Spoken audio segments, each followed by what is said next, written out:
في إدنبرا عام 724 كانت هناك شابة تدعى ماجي ديكنز، فتاة في أوائل العشرينات تعمل في نزل بعد انفصالها عن زوجها.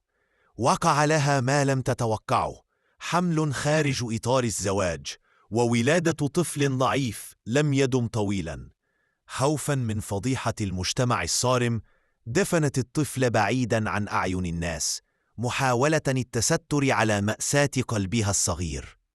لكن القانون في ذلك الزمن لم يكن رحيما. اكتشف أمرها وحُكمت بتهمة إخفاء وفاة الطفل، وهي تهمة عقوبتها الإعدام شنقا.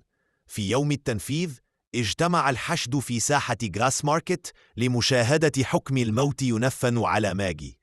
رفع الحبل وعلقت وهبطت الأرض تحت قدميها، وأعلن موتها رسميا.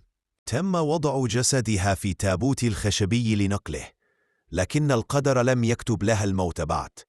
أثناء نقل التابوت عبر الطرق الحجرية بدأ الخشب يرن وسمعت طرقات من الداخل.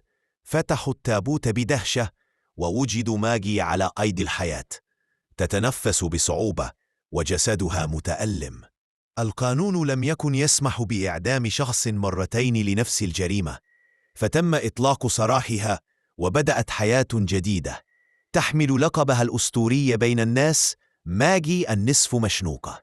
أصبحت قصتها أسطورة محلية، وحتى اليوم تخلد في حانة تحمل اسمها في إدنبرا، كتذكير بأن الحياة أحيانا تتخطى الموت ذاته.